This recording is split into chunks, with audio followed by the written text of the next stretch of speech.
Shalom,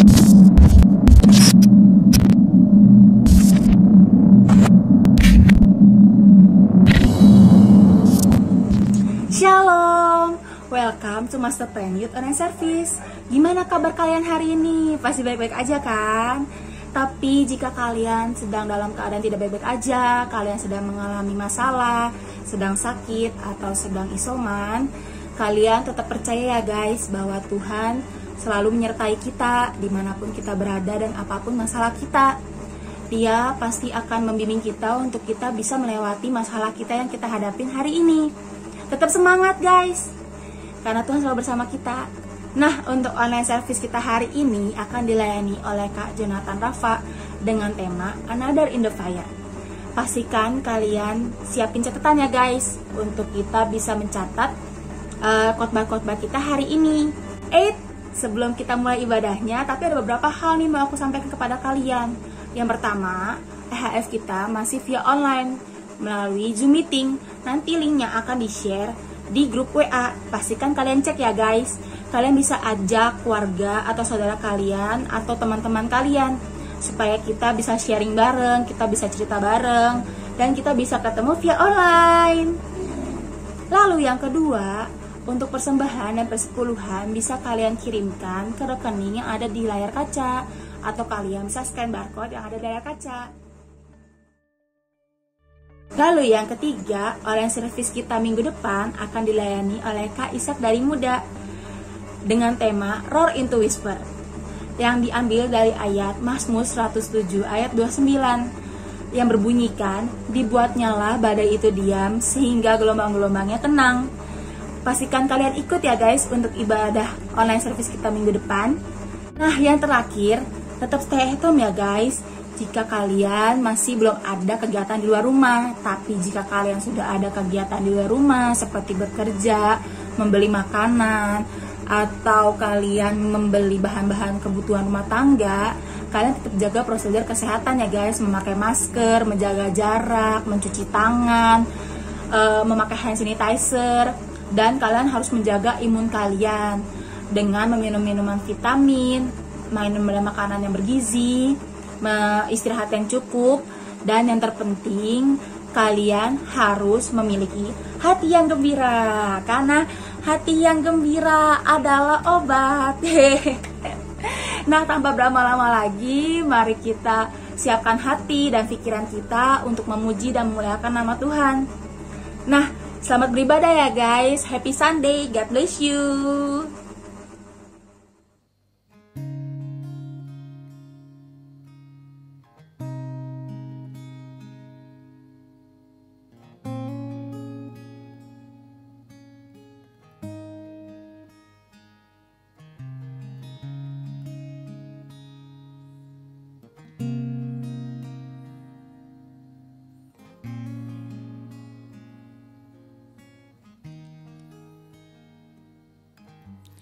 Ini aku, semua milikku, ku serahkan padamu Tuhan. Penyesalan dan kebanggaan, suka dan duka, semua ku serahkan. Yang telah lalu, yang akan datang, hasrat dan harapan yang terbayang, masa depan dan rencanaku, semua ku serahkan dalam tanganmu. Ku persembahkan hidupku kepadamu Tuhan, untuk kemuliaan-Mu ku berikan hidup ini sebagai persembahan yang berkenan padamu.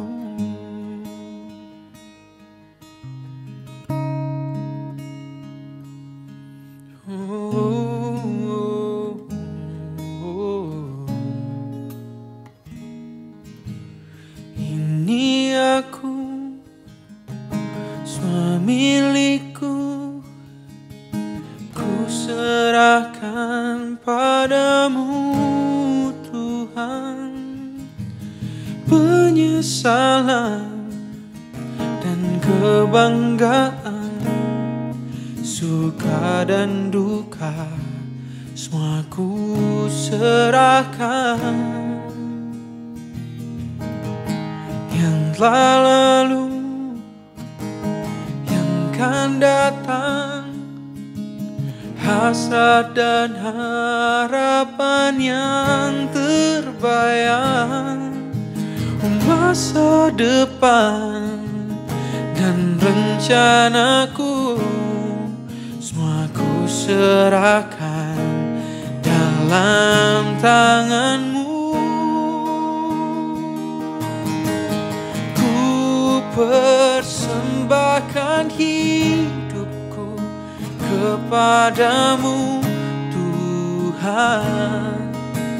Ku kemuliaan, ku berikan hidup ini sebagai persembahan yang berkenan padamu.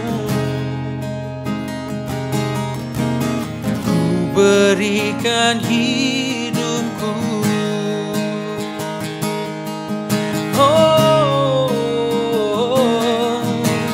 ku persembahkan hidupku kepadamu Tuhan.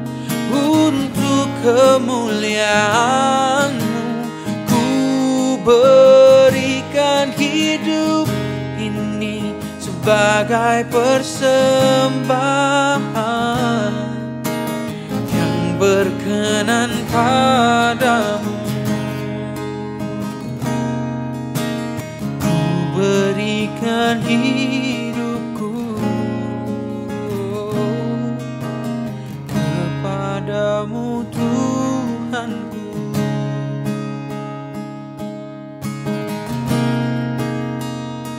Kepadamu, kepadamu, hanya untukmu, hanya bagimu ku persembahkan segalanya, seutuhnya Tuhan. Hanya kepadamu, hanyalah untukmu aku persembahkan hidupku bagimu. Hanya kepadamu Tuhan, hanyalah untukmu Tuhan, ku persembahkan yang terbaik, yang terbaik, yang terbaik. Oh, kau layak, kau pantas menerima semuanya, menerima hidupku hanya bagimu, yes. Karena semua darimu, semua darimu, semua bagimu Tuhan, semua bagimu Tuhan. Tak ada yang bisa aku banggakan, hanya Kau. Karena Kau yang terbaik, karena Kau yang terindah, karena Kau yang termulia. Oh Yesus, oh Yesus, oh Yesus. Bukan kata-kata yang Kau inginkan, bukan kata-kata yang Kau inginkan, bukan kata-kata yang Kau rindukan, bukan kata-kata yang Kau idamkan, namun Kau ingin hatiku. Semua tindakan tindakanku, seluruh tingkah lakuku Tuhan, seluruh isi hatiku Tuhan, seluruh hidupku Kau menginginkannya Tuhan. Dan kini ku berikan, kini ku kembalikan apa yang Kau inginkan, aku serahkan semuanya.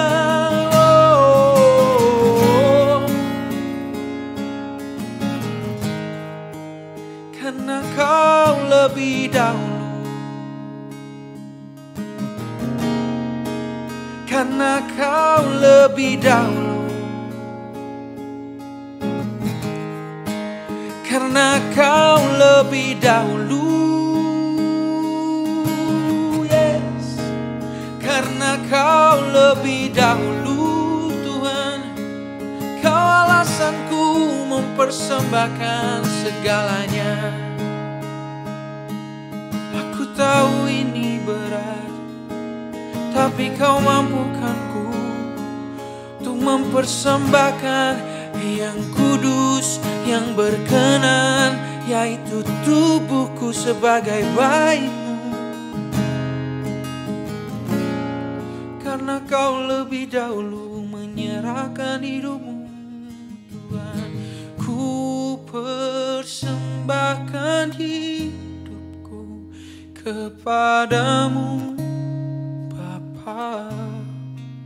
Karena aku anak-Mu, ku berikan hidup ini sebagai ungkapan syukurku yang berkenan padamu. Ku persembahkan hidupku kepadamu Tuhan, untuk kemuliaan-Mu ku berikan hidup ini sebagai persembahan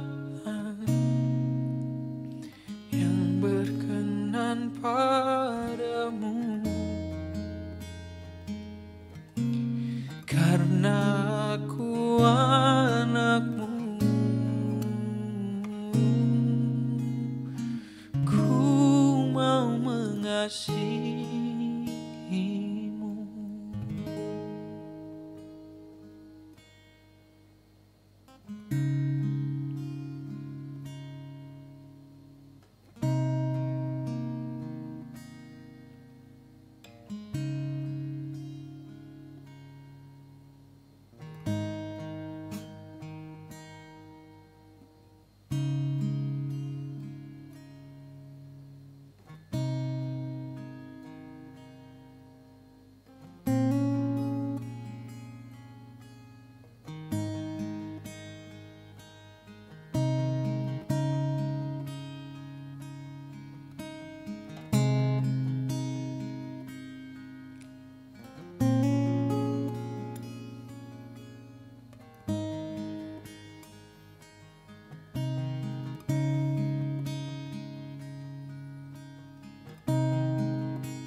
Shalom teman-teman, apa kabar?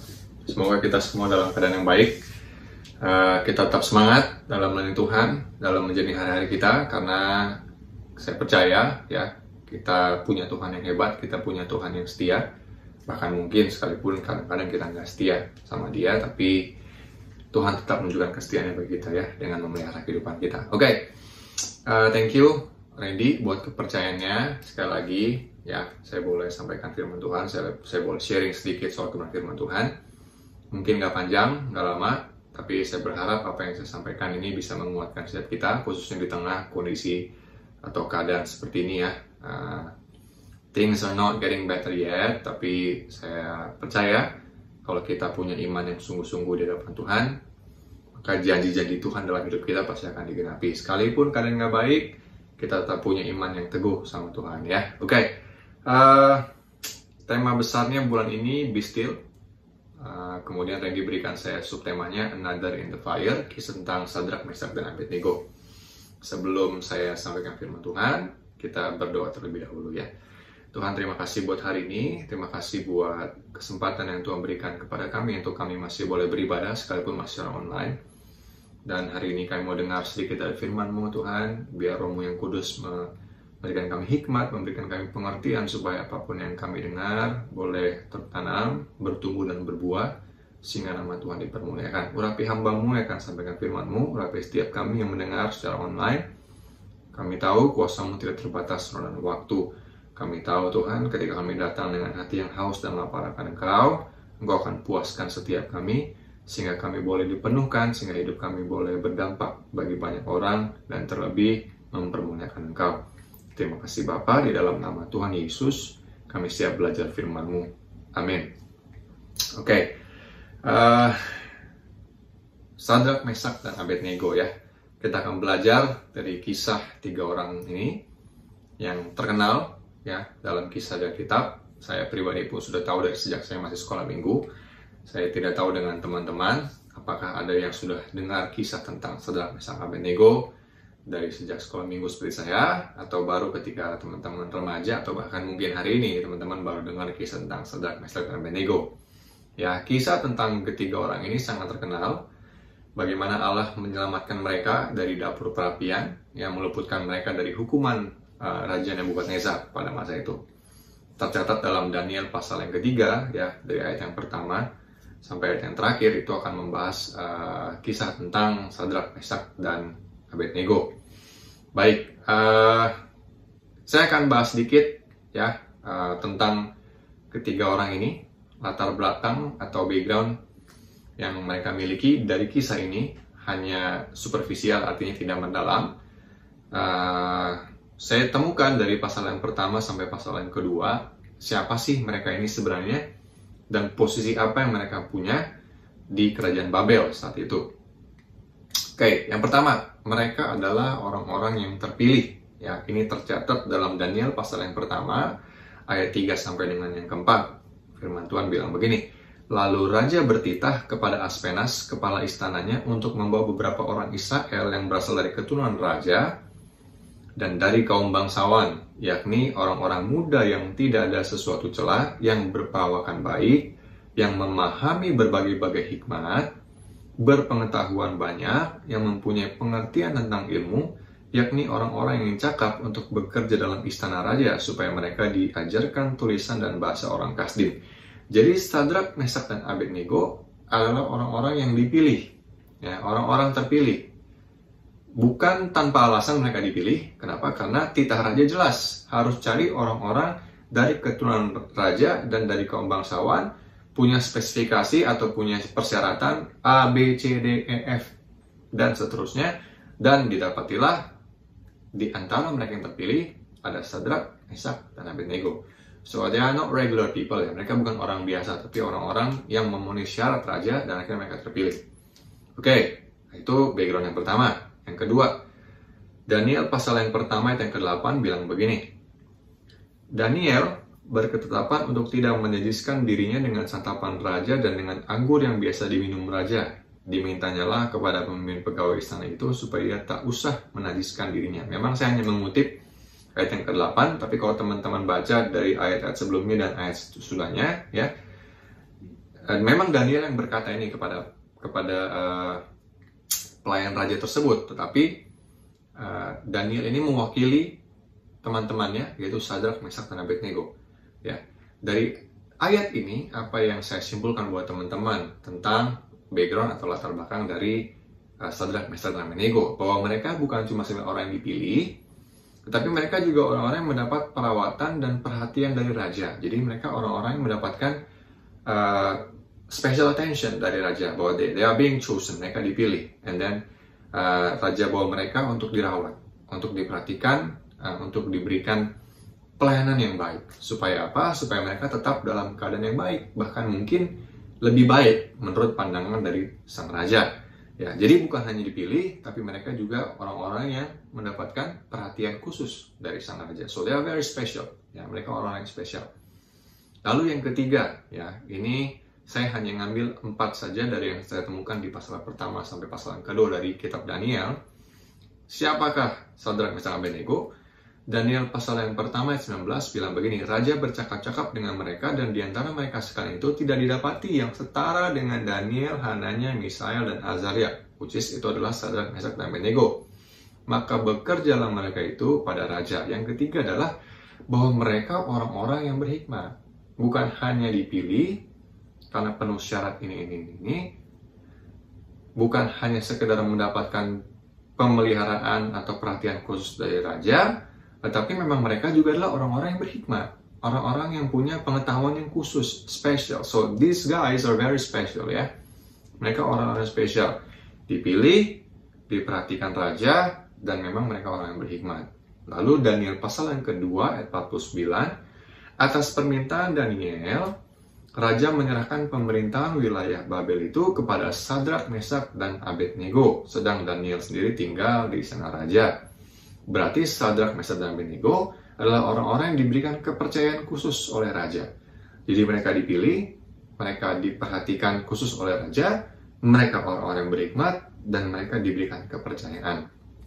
Maka dari keempat poin tersebut, saya simpulkan bahwa Sadrak, Mesak, dan Abednego ini bukan orang-orang kaum menengah atau apalagi kaum rendah. Kenapa? Karena mereka punya pelayanan khusus, punya status dan jabatan yang sangat spesial, dan punya kekuasaan dalam artian pemerintahan yang dibagikan kepada mereka, kepercayaan yang diberikan pada mereka, dan mereka orang-orang yang terpandang karena hikmat mereka. So, Sadrak, Mesak, dan Abednego bukan orang biasa. Ya. Memang mereka dari Israel, dipilih oleh raja, dibawa ke Babel. Kalau dalam konteks pembuangan, mereka sebenarnya orang-orang yang menderita, tetapi di tengah kesukaran dan penderitaan bangsa Israel, mereka adalah orang-orang yang dipilih. Mereka adalah orang-orang yang mendapatkan kenyamanan, mendapatkan pelayanan spesial, mendapatkan hak spesial di tengah masa-masa pembuangan bangsa Israel dalam kerajaan Babel. Nah, tetapi di tengah kenyamanan dan kekuasaan yang dimiliki oleh ketiga orang ini, pada akhirnya mereka diperhadapkan kepada pilihan, yaitu tunduk dan menyembah kepada raja, atau mempertahankan iman dengan tetap menyembah kepada Allah saja. Ini ada di Daniel pasal yang ketiga, ya. Daniel pasal 3 tuh menceritakan bahwa sang raja bertitah, ya kan? Dia membuat suatu titah, membuat suatu peraturan bahwa kalau ditiup, ya, seruling, kemudian kecapi, ada rebab, ada gambus, dan berbagai-bagai jenis bunyi-bunyian, ya, maka semua orang dari segala bangsa, suku, bangsa, dan bahasa yang ada di wilayah kerajaan itu harus menyembah kepada patung emas yang didirikan oleh Raja Nebukadnezar. Tetapi, ya, karena mereka Sadrak, Mesak, Abednego adalah orang-orang Yahudi yang taat kepada imannya, kepada agamanya, ya, dalam bentuk imannya, ya, kepada Allah Adonai, orang-orang Yahudi, maka akhirnya mereka berada pada posisi yang sulit. Iman mereka diuji. Kenapa? Rupanya ada beberapa orang-orang, ya, yang menuduh orang Yahudi, melaporkan kepada Raja Nebukadnezar, ya, jadi cepu gitu, ya, laporin ke raja bahwa ada sekelompok orang Yahudi yang raja pilih, ya, yaitu Sadrak, Mesak, Abednego, nggak mau tunduk sama titah raja. Daniel pasal ketiga ke-13 bilang begini, sesudah itu Nebukadnezar memerintahkan dalam marahnya dan geramnya untuk membawa ketiga orang tersebut, Sadrak, Mesak, Abednego. Setelah dengar, raja panggil, raja pengen dengar sendiri. Berkatalah Nebukadnezar kepada mereka, apakah benar, hai Sadrak, Mesak, dan Abednego? Nah, jadi raja tidak serta-merta putuskan hukum mati, tapi raja panggil. Kenapa? Karena memang mereka orang yang spesial. Mereka orang-orang yang terpandang, yang raja pilih, raja perhatikan khusus, raja percayakan memegang wilayah, dan raja tahu mereka berhikmat. Jadi bukan orang-orang yang sekedar melanggar lolos hukum, tapi dipanggil dulu. Raja sendiri yang cross check. Bener nggak sih ini mereka nggak mau tunduk? Kan saya sudah berikan semuanya. Saya pilih mereka dari orang-orang buangan, dari orang-orang saya jajah. Saya beri mereka perhatian khusus. Saya tahu mereka orang berhikmat. Saya biarkan mereka bekerja bagi saya. Bahkan saya berikan kepercayaan. Masa sih mereka nggak mau tunduk kepada saya yang telah memberikan semua yang baik kepada mereka? Seolah-olah seperti itu. Raja panggil. Ketika raja tanya, benar. Apakah benar yang dikatakan mereka bahwa kamu bla bla bla bla bla? Nah,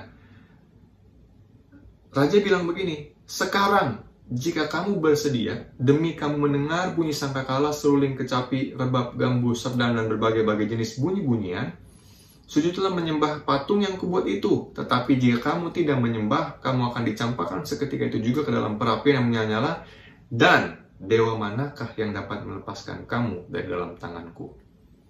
Lalu Sadrak, Mesak, dan Abednego menjawab Raja Nebukadnezar. Ini yang menarik. Tidak ada gunanya kami memberi jawab kepada Tuanku dalam hal ini. Wow. Jika Allah yang kami puja sanggup melepaskan kami, maka Ia akan melepaskan kami dari perapian yang menyala-nyala itu dan dari dalam tanganmu, ya Raja. Tetapi seandainya tidak, hendaklah Tuanku mengetahui, ya Raja, bahwa kami tidak akan memuja dewa Tuanku dan tidak akan menyembah patung emas yang Tuanku dirikan itu. Konsekuensi dari menolak untuk melaksanakan titah raja bagi mereka bukan cuma sekedar kehilangan kepercayaan, kehilangan kenyamanan, berhenti mendapatkan perhatian yang khusus dari raja, atau mungkin di penjara. Tapi yang paling penting adalah resiko terbesar dari menolak titah raja adalah mereka harus dihukum mati. Mereka harus mendapatkan hukuman meregang nyawa atau kehilangan nyawa mereka akibat menolak tunduk kepada titah raja. Sadrak, Mesak, dan Abednego mengalami ujian iman.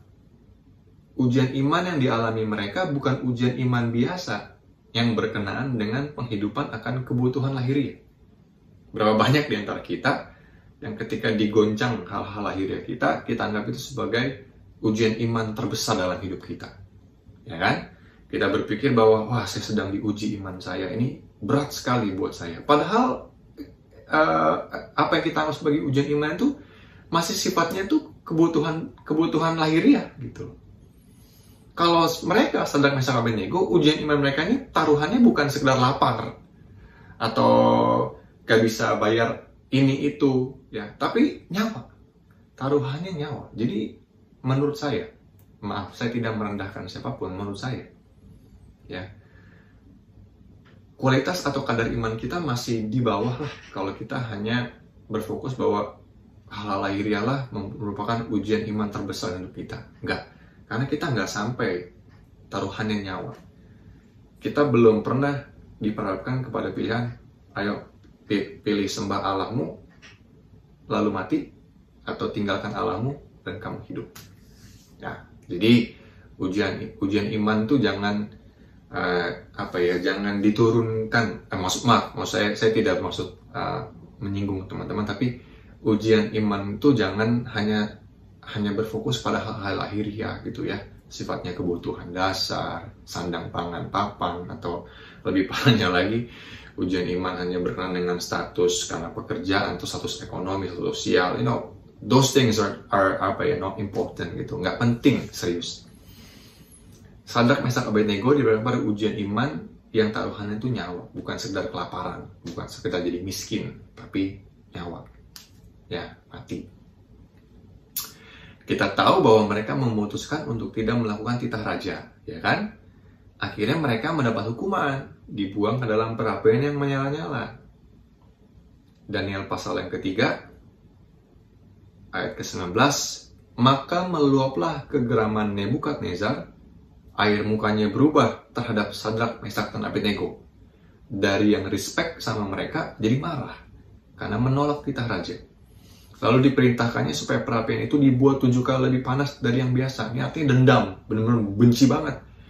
Kenapa Raja Nebukadnezar bisa begitu marah?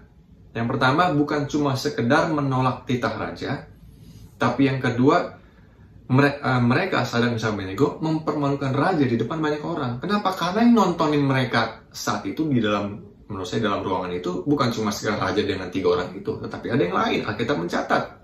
Lihat berikutnya. Jadi, kenapa begitu jadi marah? Ya, menurut saya bukan serta-merta karena melanggar aturan, tapi karena melanggar, kemudian memberikan jawaban kepada raja yang menyakiti hati di depan banyak orang yang saat itu juga punya status, yang otomatis mempermalukan sang raja. Gengsinya kena, ya dong. Dipermalukan di depan banyak orang, ditolak, ya kan? Ya siapa yang nggak malu ditolak? Siapa yang nggak kecewa ditolak? Siapa yang nggak kesel ketika kita jadi raja lalu punya bawahan, maksudnya punya hamba nggak nurut? Kita jadi bos aja kalau karyawan kita nggak nurut, kita kesel. Apalagi kalau ngebantahnya, ya kan? Nolak melakukan perintah kita di depan banyak orang. Wah, itu kita pasti malu. Nah, hal yang sama terjadi. Makanya raja geram dan langsung dihukum. Lalu diikatlah ketiga orang itu dengan jubah, celana, topi, dan pakaian-pakaian mereka yang lain dan dicampakkan ke dalam perapi yang menyala-nyala. Karena titah raja itu keras, dipanaskanlah perapi itu dengan luar biasa, sehingga nyala api itu membakar mati orang-orang yang mengangkat Sadrak, Mesak, Abednego itu ke atas. Coba bayangin, saking panasnya, yang bawa ngangkat ya, kenapa? Karena kan diikat, ya kan? Yang mereka diikat, bertiga diikat, kemudian dibawa, yang angkatnya mati gara-gara kepanasan. Tetapi ketiga orang itu, yakni Sadrak, Mesak, dan Abednego, jatuh ke dalam perapian yang menyala itu dengan terikat. Ya, terikat. Udah terikat, jatuh ke dalam perapian yang menyala-nyala, nggak bisa self-defense ketika diangkat. Ya, what can you do? Apa yang bisa kamu lakukan dalam posisi itu? Nggak ada. Namun Alkitab juga mencatat bahwa mereka tidak mati. Bahkan bau terbakar pun tidak ada. Nah, ayat 24 bilang begini, kemudian terkejutlah Raja Nebukadnezar lalu bangun dengan segera berkata ia kepada para menterinya, bukankah 3 orang yang telah kita campakkan dengan terikat ke dalam api itu? Jawab mereka kepada Raja, benar ya Raja, katanya, tetapi ada 4 orang kulihat berjalan-jalan dengan bebas di tengah-tengah api itu. Mereka tidak terluka dan yang keempat itu rupanya seperti dewa. Ya, coba bayangin, dilempar terikat. Pas dilihat, jalan-jalan. Bukan 3, tapi 4. Dan yang satu rupanya seperti dewa. Ya kan? Lalu Nebukadnezar mendekati pintu perapian yang menyala itu, berkata, iya, Sadrak, Mesak, dan Abednego, hamba-hamba Allah yang maha tinggi, keluarlah dan datanglah kemari. Lalu keluarlah Sadrak, Mesak, dan Abednego dari api itu. Dan para wakil raja, para penguasa, para bupati, dan para menteri raja datang berkumpul. Mereka melihat bahwa tubuh orang-orang yang tidak mempan oleh api itu, bahwa rambut di kepala mereka tidak hangus, juga mereka tidak berubah apa-apa, bahkan bau kebakaran pun tidak ada pada mereka. Nah, benar kan? Saya bilang tadi, wajar raja jadi marah banget. Kenapa? Karena tak rame yang di situ datang, yang ada di rumah itu rame. Makanya begitu keluar langsung pada ngumpul ngeliatin, penasaran. Kok nih orang nggak kebakar, bahkan nggak ada baunya sama sekali, ya kan? Wajar raja marah karena dipermalukan depan umum. Kemudian dihukum, dilempar ke perapian tapi nggak mati. Nggak ada bau terbakar. Dari 3 orang ternyata ada 4 orang. Kita tahu yang keempat itu siapa, ya kan? Allah bersama mereka. Menurut saya itu Allah Immanuel, yang memang terimplementasi nanti ketika Yesus hadir, dideklarasikan, akan disebut Immanuel, yang berarti Allah beserta kita.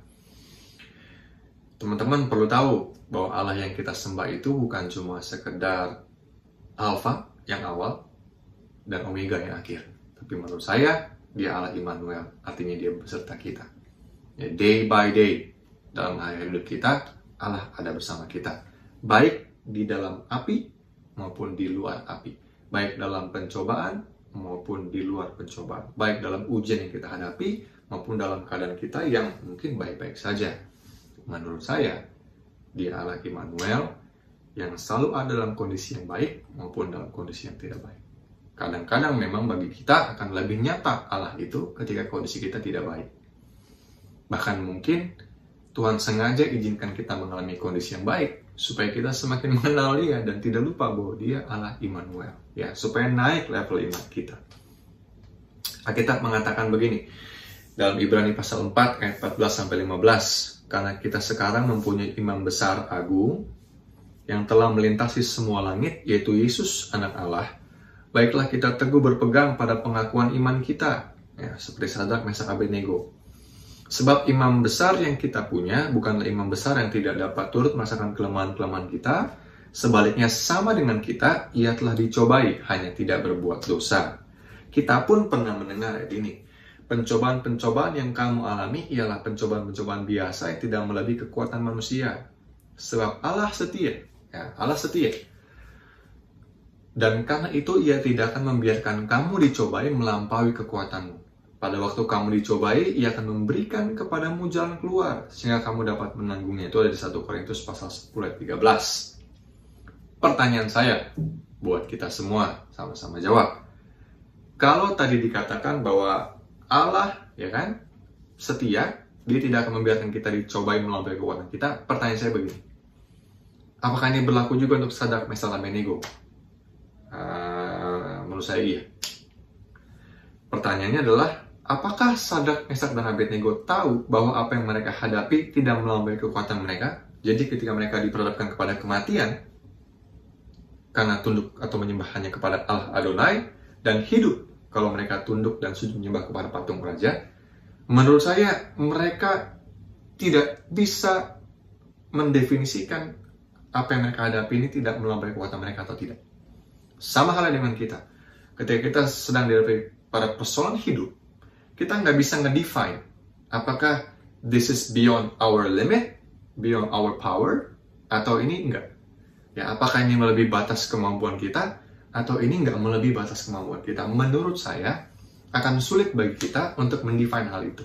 Artinya begini, kita nggak pernah tahu sampai kita lewatin hal itu. Betul ya? Orang nggak pernah tahu ini melebihi kekuatan mereka atau tidak ujian hidup ini. Sampai mereka berhasil melewatinya. Tetapi tidak sedikit orang yang gagal melewati ujian hidup itu. Akhirnya mereka mendeklarasikan bahwa oh ternyata ini beyond, ini melebihi, beyond my capacity, beyond my capability gitu ya. Padahal mungkin saja sebenarnya tidak. Nah, bagi saya, menurut saya ya, secara subjektif saya sampaikan, Sadrak, Mesak, dan Abednego nggak tahu saat itu apa yang mereka hadapi ini melampaui kekuatan mereka atau tidak.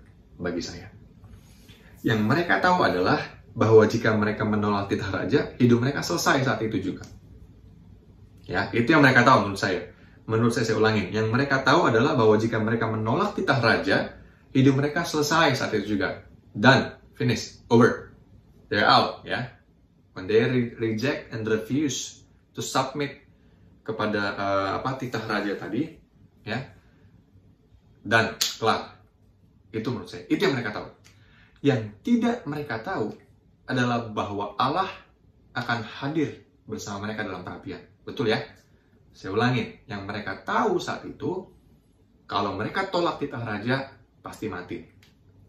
Pasti mati, dihukum. Dan ternyata mereka dihukum ke dalam perapian. Tetapi yang tidak mereka tahu, dan yang ternyata terjadi, adalah bahwa Allah akan hadir bersama mereka dalam perapian. Jadi ketika kita hadapi persoalan hidup, tekanan hidup, ya, guncangan yang mungkin mengguncang iman kita, maybe we know a few things, kita tahu beberapa hal. Maybe we know a lot of things, kita tahu mungkin banyak hal. Bahwa if we do this, we will get this. Kalau saya lakukan ini, saya akan dapat ini. Then that's bad, dan mungkin itu buruk. Maybe that's what we know. Tapi jangan lupakan elemen yang kita tidak tahu. Atau mungkin kita nggak yakin itu terjadi. Bahwa Allah bersama dengan kita. Bahwa Allah akan hadir di tengah badai kehidupan kita, di tengah perapian yang menyala-nyala. Sama seperti Sadrak, Mesak, Abednego, they don't know. Mereka nggak tahu ya kan? Bahwa Allah akan hadir menemani mereka di tengah perapian yang menyala. Ingat baik pelajaran buat kita ya. Hanya karena Sadrak, Mesak, dan Abednego tidak tahu bahwa Allah akan hadir bersama mereka. They didn't know at the time, mereka nggak tahu. Bukan artinya mereka tidak percaya bahwa Allah sanggup menyelamatkan mereka. Ya, saya ulang. Hanya karena mereka tidak tahu bahwa Allah akan hadir, bukan berarti mereka nggak percaya bahwa Allah nggak sanggup menolong mereka dan menyelamatkan mereka. Sama halnya dengan kita harusnya. Hanya karena kita nggak tahu nih, atau mungkin kita ragu, Tuhan tolong atau enggak ya? Bukan berarti Tuhan nggak sanggup tolong. Ya, hanya karena kita nggak yakin Tuhan akan meluputkan kita dari hal-hal ini yang mungkin menurut kita buruk, bukan berarti Allah nggak sanggup meluputkan kita. Harusnya ketika kita punya pemahaman seperti ini bahwa, oh, I might not know, saya mungkin nggak tahu nih, if I can pass through this or not, but it doesn't mean, itu nggak berarti bahwa Tuhan nggak sanggup untuk nolong kita atau berikan kepada kita kekuatan untuk melampaui. Nah, ini tipikal iman yang dimiliki oleh Sadrak, Mesak, Abednego. Nah, pelajaran apa yang bisa kita ambil? Ya. Yang pertama, tidak ada yang lebih utama dari Tuhan. Ini dari kisah Sadrak, Mesak, Abednego. Bahkan nyawa pun tidak. Ya, nggak ada yang lebih berarti bagi mereka. Bahkan nyawa pun tidak lebih berarti bagi mereka dibanding kalau mereka kehilangan iman. Kenapa? Karena mereka menjawab raja nih dalam Daniel pasal 3 ayat 16. Lalu Sadrak, Mesak, dan Abednego menjawab Raja Nebukadnezar, tidak ada gunanya kami memberi jawab kepada Tuanku dalam hal ini. Dalam hal apa? Yang tadi raja tanya, siapa yang bakal selamatin kamu kalau kamu nolak? Kamu mati pasti. Menurut saya jawaban mereka ini konyol. Karena literally nantang raja. Udahlah, nggak ada gunanya lah kita debat soal ginian. Nggak usah. Nggak ada gunanya saya kasih jawab kepada raja dah. Menurut saya, ini dalam terjemahan saya sendiri ya, subjektif. Seolah-olah mereka tuh lupa. Seolah-olah mereka melupakan bahwa kalau mereka tolak, mereka kehilangan status, kehilangan jabatan, kehilangan kenyamanan, bahkan kehilangan nyawa. Seolah-olah ya, mereka lupain itu. Why? Karena bagi mereka yang terutama adalah mereka tidak kehilangan iman. Harusnya kita seperti Sadrak, Mesak, Abednego. Kalau ngadapin tantangan hidup, cobaan, ujian, yang penting itu jangan sampai kita kehilangan iman. We may lose a lot of things. Ya, kita mungkin kehilangan semuanya. Tapi yang utama jangan sampai kita kehilangan iman. Seperti Sadrak, Mesak, Abednego menganggap yang lain tuh nggak penting. Saya jadi teringat kisah Paulus. Bukan kisah Paulus. Saya jadi teringat tulisan Paulus yang mengatakan semuanya kuanggap sampah karena pengakuan Kristus Yesus lebih mulia. Jangan sampai tekanan hidup, ancaman dari luar, goncangan, peristiwa-peristiwa yang buruk yang terjadi dalam hidup kita membuat kita kehilangan iman kita kepada Tuhan. Itu pelajaran yang pertama yang kita bisa ambil dari Sadrak, Mesak, Abednego. Lalu yang kedua apa? Daniel pasal 3 ayat 17-18. Jika Allah kami yang kami puja sanggup melepaskan kami, maka ia akan melepaskan kami dari perapian yang menyala itu dan dari dalam tanganmu ya Raja. Tetapi seandainya tidak, hendaklah Tuanku mengetahui ya Raja bahwa kami tidak akan memuja dewa Tuanku dan tidak akan menyembah patung emas yang Tuanku dirikan itu. Pelajaran yang kedua apa? Berserah kepada kedaulatan Tuhan dan bukan memaksakan kehendak. Iya dong, seperti Sadrak, Mesak, Abednego. Mereka percaya, mereka tahu bahwa Allah sanggup melepaskan mereka dari perapian yang menyala-nyala. They believed. They know. Mereka tahu and they believe. Tetapi hanya karena mereka tahu dan mereka percaya, bukan berarti mereka paksain kehendaknya. Artinya mereka meronta-ronta berseru, God please save us from this fire, ya. Tidak seperti itu, tidak seperti anak bocah yang merengek-rengek supaya bapaknya tolongin nih bocah, enggak. Ini kedewasaan iman menurut saya. Ketika kita percaya Tuhan sanggup, tapi kita nggak paksain sesuai dengan kehendak kita. Sadrak, Mesak, Abednego tahu Allah sanggup, tapi mereka nggak paksa Allah untuk tolong mereka. Kenapa? Karena pernyataan mereka yang berikutnya begini, tetapi seandainya tidak apa? Seandainya Allah tidak melepaskan mereka dari terapi yang menyala itu, hendaklah Tuanku mengetahui ya Raja, bahwa kami tidak akan memuja dewa Tuanku dan tidak akan menyembah patung emas yang Tuanku dirikan itu. I know that God is able. Ya, I know that God is able. This should be our faith. I know that God is able. But if He doesn't want to save me from this, it's okay. Bisa nggak kita bilang kayak gitu? Saya tahu Tuhan sanggup melakukan segala sesuatu. Tapi kalau toh Tuhan pun tidak tolong aku menyelamatkan dari hal ini, it's okay. Aku pun tetap akan menyembah Tuhan. Wah, itu iman yang luar biasa menurut saya. Sadrak, Mesak, Abednego. Ya, itu iman yang berkualitas menurut saya. Lalu yang ketiga, yang terakhir. Daniel pasal 3 ayat ke-28. Berkatalah Nebukadnezar, terpujilah Allahnya Sadrak, Mesak, dan Abednego. Ia telah mengutus malaikatnya dan melepaskan hamba-hambanya yang telah menaruh percaya kepadanya dan melanggar titah raja. Bahkan dia ngomong gitu ya, Raja Nebukadnezar ya. Dan yang menyerahkan tubuh mereka karena mereka tidak mau memuja dan menyembah Allah manapun kecuali Allah mereka. Apa pelajaran ketiga yang kita bisa dapat dari Sadrak, Mesak, Abednego? Keteguhan iman kita dalam tekanan bukan hanya memunculkan kualitas kita, melainkan juga akan mempermuliakan Tuhan yang kita percayai. Jadi, yang pertama, Sadrak, Mesak, Abednego menunjukkan bahwa nggak ada yang lebih utama, termasuk nyawa pun, nggak lebih utama daripada punya iman kepada Allah. That's number one. Artinya, God is above everything.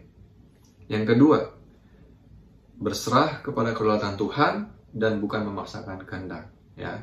Artinya percaya tapi nggak maksa. Berserah kepada kedaulatan Tuhan. Terserah Tuhan tolong nggak tolong, aku tetap sembah Tuhan. Tuhan tolong nggak tolong, aku tetap cinta Tuhan. Yang ketiga, keteguhan iman bukan cuma memunculkan kualitas kita, ya, tapi juga akan mempermuliakan Tuhan yang kita percaya. Keteguhan iman, ya. Jadi harus punya iman yang teguh. If you want to believe God, believe Him wholeheartedly. If you want to trust God, trust Him wholeheartedly. Kalau mau percaya Tuhan, percaya sungguh-sungguh. Kalau mau yakin sama pertolongan Tuhan, yakin sungguh-sungguh. Karena hal tersebut bukan cuma munculin kualitas iman kita. Ya. Problem ya, menurut saya, masalah tidak pernah membentuk kedewasaan iman seseorang. Menurut saya, sebelum masalah tersebut membentuk kedewasaan iman, masalah itu akan memunculkan seberapa dewasanya iman kita. Itu menurut saya. Saya tidak tahu menurut kalian, menurut teman-teman. Tapi bagi saya, kalau ada tekanan, masalah personal hidup, itu nggak akan proses saya dulu. Dia akan munculin dulu kualitasnya seperti apa. And then after that, baru the process come through. Ya. Jadi yang ketiga adalah, yakin, kamu harus tahu. Teguh berpegang kepada iman kita kepada Tuhan itu bukan hanya munculin kualitas kita, tapi akan mempermuliakan Tuhan at the end kalau kita tetap berpegang kepada iman kepada Tuhan, ya. Nah, saya berdoa kiranya Roh Kudus memampukan setiap kita menghadapi hari hidup kita, sadar bahwa keadaan yang buruk akan mengajarkan kita semakin mengenal Tuhan. Dan jangan lupa juga bahwa keadaan yang baik pun sebenarnya ada untuk ngajarin kita juga untuk kenal Tuhan. So, bad situation, keadaan yang buruk, membuat kita kenal bahwa dia Allah yang setia. Good situation, keadaan yang baik, mengajar kita untuk mengenal bahwa dia Bapa yang baik, dia Bapa yang memelihara kita. Jadi baik atau buruk keadaan kita, sadarin itu cara Tuhan buat memperkenalkan dirinya semakin dalam kepada kita. Ya, kalau kita mau mengenal dia. Seorang mentor rohani saya pernah berkata begini, kasih Tuhan tidak bersyarat, tapi janji Tuhan bersyarat. Ya, ada banyak janji dalam Alkitab yang kita bisa pegang untuk mempertahankan iman kita. Ya, di tengah keadaan apapun, ingat Tuhan hadir. Ya, there are so many promises, janji Tuhan. Kasih Tuhan tidak bersyarat, tapi janji Tuhan bersyarat. Karena itu lakukan tepat seperti yang Tuhan firmankan, maka Tuhan akan melakukan tepat seperti yang Ia firmankan. Saya ulang. Kasih Tuhan tidak bersyarat, namun janji Tuhan bersyarat. Karena itu lakukan tepat seperti yang Tuhan firmankan, maka Tuhan pun juga akan melakukan tepat seperti yang Ia janjikan dalam firman-Nya. Jadi jangan cuma tuntut Tuhan menggenapi janjinya, lakukan dulu bagian kita. Kenapa? Kasih Tuhan tidak bersyarat, Dia mengasihi kita dengan cara mati kayu salib, free for all. Tapi janji Tuhan ada syaratnya. Kalau kamu mau terima berkat, ada ini harus kamu lakukan. Kalau kamu mau terima kutuk, ya inilah yang ini akan terjadi kalau kamu nggak ngelakuin ini. Kalau kamu pengen dapat ini, harus gini. Itu janji Tuhan bersyarat. Ya, jadi kita lakukan bagian kita dan Tuhan lakukan bagian Tuhan. Tuhan berjanji bahwa Dia tidak akan meninggalkan kita. Ya, bagian kita adalah taat kepada firman-Nya. Amin buat firman Tuhan. Saya berdoa biar Tuhan menolong setiap kita. Yuk kita berdoa. Tuhan, terima kasih buat firman-Mu. Engkau mengajarkan kami dari kisah Sadrak, Mesak, Abednego bahwa Engkau Allah yang setia, Tuhan. Bahwa Engkau tidak pernah meninggalkan kami, sekalipun mungkin kami nggak tahu bahwa Tuhan, apakah Tuhan akan hadir dalam permasalahan kami. Karena seringkali kalau kami khawatir, kami lupa dan kami nggak percaya sama Tuhan dan kami ragu. Padahal faktanya bahwa Tuhan pasti hadir, bahwa Tuhan selalu hadir. Ampuni keberdosaan kami, ampuni kekhawatiran kami, ampuni kelemahan iman kami. Tuhan, Engkau tolong kami. Roh Kudus, tolong kami, mampukan kami agar kami terus percaya dan berharap hanya kepadamu. Thank you for today. Thank you for the words. Thank you buat firman-Mu, Tuhan. Terima kasih buat janji-Mu bagi kami. Terima kasih buat cinta-Mu, buat kesetiaan-Mu yang tidak pernah berkesudahan bagi kami. Ampuni kami atas segala dosa kami, Tuhan. Ampuni kalau kami lalai dan sering meninggalkan Engkau. Tolong kami melewati hari-hari hidup kami, agar kami Engkau dapati sempurna dan tidak meninggalkan iman kami daripada Engkau, Tuhan. Terima kasih Bapa, terima kasih Tuhan Yesus, terima kasih Roh Kudus. Ajar kami untuk mengutamakan Engkau lebih dari apapun, bahwa yang berharga hanya Engkau, that you are above everything. Ajar kami juga Tuhan untuk terus berpegang teguh kepada iman kami kepada Engkau, Tuhan, supaya pada akhirnya nama Tuhan yang dipermuliakan. Terima kasih Tuhan, ajar kami juga untuk terus percaya kepada kedaulatan-Mu dan kami nggak paksakan kehendak kami, melainkan kehendak Tuhan yang jadi. Sama seperti Engkau sendiri, Tuhan Yesus, telah berikan teladan kepada kami ketika Engkau berdoa di Taman Getsemani, bukan kehendak kami, tapi kehendak Engkau Bapa yang jadi. Terima kasih Tuhan Yesus, terima kasih buat hari ini. Berkati teman-temanku, adik-adikku di Master Plan, sahabat-sahabatku di Master Plan, Tuhan Kau yang menolong dalam masa-masa yang sulit yang mungkin mereka sedang hadapi, which I don't know what, aku nggak tahu apa Tuhan, tapi Engkau yang tahu. Dan Tuhan juga yang menolong setiap mereka, setiap kami, Tuhan, Engkau yang menolong kami. Terima kasih Bapa, ini hidup kami, ini masa muda kami serahkan kepadamu di dalam nama Tuhan Yesus. Kami telah mengucap syukur dan berdoa. Amin. Happy Sunday guys.